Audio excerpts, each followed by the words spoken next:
Right, Chris, welcome back to the Mayor's Monday program. You don't have too many of these opportunities left. You're going to be leaving office here pretty soon, but you've still gotten a whole lot of things accomplished here in Marshfield. In fact, the building we're standing in right now, you've repurposed a lot of space downtown to make public access libraries and community centers. Yeah, absolutely. This is the end of my time as mayor. I've been mayor since 2008 in the city of Marshfield.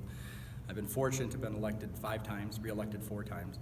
And served 10 years. But I made a decision after my last election. In fact, I announced the day after I was reelected that this would be my last term. And I intend to make good on that. I'm not a candidate. It is a little harder than I thought to sit on the sidelines watching the mayoral election process. But come April 17th, we'll have a new mayor here in the city of Marshfield. In regards to your comment about the things we've accomplished, we have a very collaborative team at City Hall. Nobody does anything on their own here in the city of Marshfield. It's always a team effort. And a number of years ago, we were proposing to do an expansion to our existing library. And it's an important service in our community. It serves over 250,000 people throughout the year coming through the doors. And we made the decision back probably about 6 or 7 years ago that instead of adding on, we would like to construct a new library. That's obviously a very expensive proposition. And we were fortunate that the community stepped up and provided millions of dollars in fundings through donations to make that possible. We then were forced to decide what we were going to do with the old library. We could raise it and turn it into a parking lot, but it was really a good building yet. It just wasn't meeting our needs for a library. So we decided to make an investment, again with some contributed funds and some tax dollars, to renovate the former library and turn it into the Marshfield Community Center, which is where we are today. And in this community center, as you said, it's been revamped, kind of repurposed, but it's really for the purpose of everybody in the community. You talked about seniors and kids alike using some of these spaces. Yeah, absolutely. So one of the casualties when we built a new library is we had to remove the old senior center. That senior center had been around for over 50 years and it was raised. During the construction phase, which was about 2 years, we did have our senior center housed in the mall here in Marshfield. They have just recently moved back to this new community center space. Every feedback that I've got, all the feedback I've gotten has been very, very positive. They like this new space. It's much larger. In addition to putting the senior center in this space, we've also moved our Parks, Recreation, and Forestry Department over here, recognizing, of course, that we've got a lot of people coming through the doors of the library, and a lot of those people need to register themselves or their children for recreational activities, so it made sense to have Parks and Recreation here. We have other plans. We're going to be looking at different programming we can offer here. It's connected physically to our library, so you can move back and forth between the buildings without going outside. And it's a great open space to have meetings and gatherings, and we expect it to be well used in the near future here by both citizens and groups alike. And speaking of buildings that you're going to be moving around, you've got some plans for City Hall too here in the next few years. Talk about what's going to happen there. Sure. So Marshfield has had, for a long time, our City Hall was a landmark here in the city of Marshfield, Tower Hall. Back in 1989, the City Council made a decision to move into a large 7-story building in downtown Marshfield. It's the only 7-story building downtown. It was the former home of the Marshfield Clinic back in the 1950s and 60s. That building was purchased in 1989, and city government has run out of there since. It's a large building, over 100,000 square feet, and the city only uses about 25,000 square feet of that space. As a result, we were leasing that space out to other organizations, businesses, and that kind of put us in competition with the private sector who was trying to rent their real estate property. And it made sense for us to look for a smaller space. We didn't want to build new. We had just built a new fire station in the last 10 years. We built a new library, renovated a community center, and we really wanted to find a building that we could use that was existing. And as it turned out, right across the street from that building was Forward Financial Bank. They had plans to build a new facility but needed to sell theirs, and it was just a little over 25,000 square feet in space. So the city of Marshfield made an offer to purchase that. Forward Financial is preparing to move into their new beautiful facility on North Central Avenue. That's a large 3-story bank directly behind Burger King. If you come to Marshfield, it's hard to miss. And we will be taking over their building in March. After about 6 months of some basic renovations, preparing office spaces for city operations, City Hall staff will move in there at the end of summer, over Labor Day weekend, and that will be our new base of operations for City Hall. Now, we do plan to sell our current City Hall, and we had a plan in place to do that with one developer, but that development didn't pan out. And so we are working with a new developer now on a proposed plan to develop City Hall into either commercial office space or residential living, or a combination of the two. Mixed-use development. It's a real big kind of buzzword in the industry right now, and that's exactly the kind of thing that can help you bring more people into your downtown area. Well, one of the focuses for the repurposing of the existing City Hall is how can we get more people into our downtown.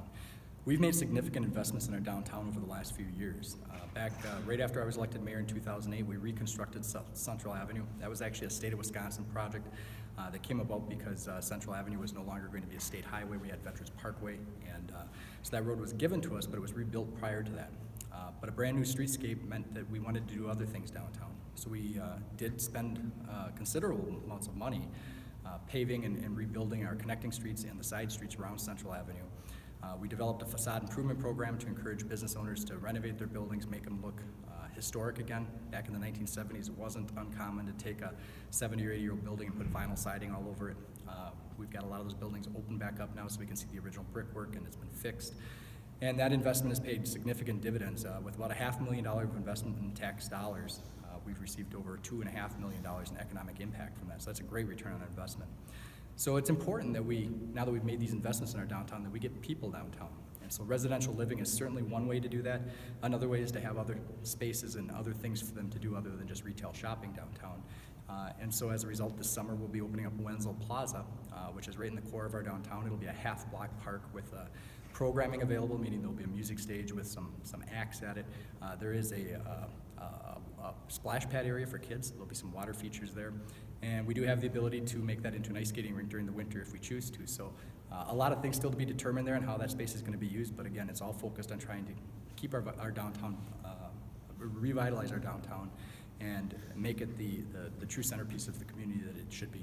And when you're talking about the new city hall and the space that you're going to be moving into, what will residents of Marshfield notice about the way that it changes the way the city hall or the city government operates? You could feel you're going to have more space or better use of the space that you will have? Yeah, it's a good question. Residents shouldn't notice anything other than that they go to a different building to find those services. If anything, it'll be a vast improvement. Currently, City Hall operations are split amongst 3 floors, so depending on what you're at City Hall to do, you have to go to one of 3 floors and figure out which floor to go to. We've got people to receive you, receptionists at every one of those floors, and in our new facility there'll be one central receiving location. That's where you go if you're getting a building permit or a dog license, or if you need to talk with the city clerk, and this will be a one-stop place to get everything you need from City Hall. So that will be an advantage, obviously, in new space. The biggest advantage for the taxpayers, of course, is that we were operating a 100,000+ square foot building, and now we'll be operating a 25,000 square foot building at a significant savings in the operational costs annually. Talk about your city's namesake, your city trademark, the Marshfield Clinic. There's always something going on there and projects that are expanding. What do they have in store for the year? Marshfield Clinic is the cornerstone of our community. It's been here for over 100 years. They celebrated their 100th birthday last year. It grew from a 6-provider group practice back in 1916 to a world-recognized healthcare organization today with over 1,250 providers in their system. It's a behemoth of an organization, and we're very fortunate and proud to have them as our cornerstone here in Marshfield. They're certainly growing. They acquired St. Joseph's Hospital, which is now Marshfield Medical Center, back in 2017, and that is now part of their system of care. They're constructing new hospitals around the system, or purchasing hospitals to continue to expand the reach and the ability to serve patients. And we expect that in Marshfield we'll continue to see growth and renovations in the facilities and in the operations of the Marshfield Clinic. And they've been a great partner. They're in close communication with the community all the time. We work with them very closely on developing master plans and campus plans for their facilities, recognizing that they're an employer of over 6,000 people today and probably close to 10,000 people system-wide within the next year or two. They are absolutely a major player in our economic portfolio here in Marshfield. And talking about what the city needs going forward and plans that you're going to have in 2018, I know there's going to be some road improvements that are needed. There was a referendum for some of those that failed. How do you plan to move forward with some of those? So projects are something that we certainly are aware of here in Marshfield. In Marshfield, we've got some unique circumstances. We're in a clay bowl, which makes it difficult for roads to last for a long time. We spend a lot of money into the technology under the road to keep the water away. We also, going back 40 years, in the late 1970s and early 1980s, we had an initiative to pave the city of Marshfield. At that time, a lot of our roads were gravel. So in a very short period of time, we paved a majority of the city. Those roads generally last 35 to 40 years, so here we are, a lot of roads deteriorating at the same time. Unfortunately, conditions are different today, both economically and technologically, with how we build roads, and so it's just not practical for us to rebuild all those roads in a short period of time. So our approach has been to maintain and fix roads as we can, and then at the roads we do reconstruct, do them the right way, and we've been doing that. South Central Avenue is a great example of that. That road was built to last for 50 to 75 years, and I have no doubt it'll get all that life out of it. But residential roads are always a challenge. That's not unique for Marshfield. We did have a road referendum. It was not well communicated by the city council and the mayor. We didn't do a good job explaining to the public why we need these dollars. In government, you have different pots of money. We see the total amount the city spends, $40 or $50 million, and think there's got to be room for more road improvements in there. But a lot of that money comes in for very specific purposes. Some of it has to be used on roads, some of it cannot be used on roads, and we need to work within the confines of that sub-budget. And in the city of Marshfield, we spend about 50% of our capital dollars every year on roads. That's 50% of the dollars that go to maintain our facilities, buy equipment for our fire and police department and other departments in the city. It covers a lot of expenses in the city, and to have half of it dedicated to roads is a very significant contribution from the city. So what do you plan then for 2018 going forward? Obviously, you've only got part of 2018 in office, but what would you like to see done? So one of the things the city of Marshfield does that I think I've always been very proud of, and this way predates my time as mayor, is that we have a very organized and rigid capital improvement program. And this is essentially a capital planning process that is a 5-year document that looks at what we're going to do with road projects and all other capital projects for the next 5 years. We review that annually, and we move projects up or back depending on the growing or shrinking need for them. And so we can tell you exactly what roads are going to be rebuilt this year and which ones we're proposing next year or in 2020 or 2021. Of course, the further out they go, the more likely they are to change. That being said, we generally only have around $3 million a year to spend on all of our capital projects. And when we spend $1.5 million or $2 million on roads, that doesn't leave a lot of money for other projects. A lot of people will criticize other capital projects we do, like a plaza, like a park, and say that money should be spent on roads. In many cases, that money is unavailable to be spent on roads. And I would also argue that if we spent all of our money on roads, we'd have beautiful roads that take you to nothing, because we wouldn't have the services and amenities that people who choose to live here demand. People don't choose a community to live in based on where they get a job. Certainly that's a big factor.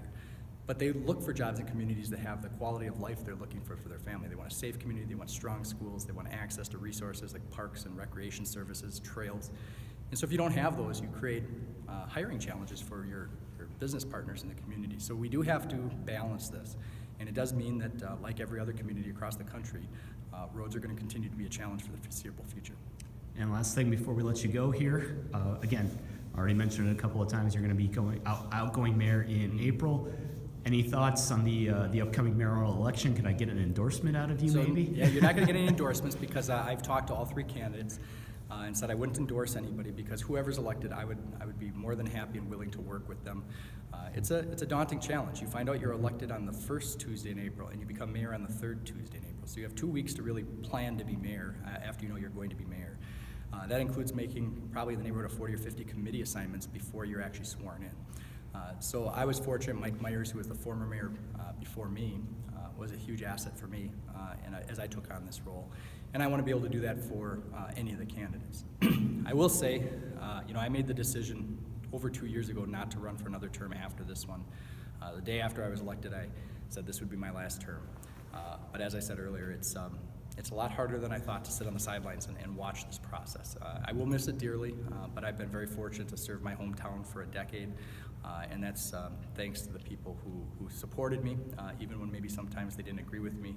I've enjoyed a lot of support in this community, and I'm eternally thankful for that.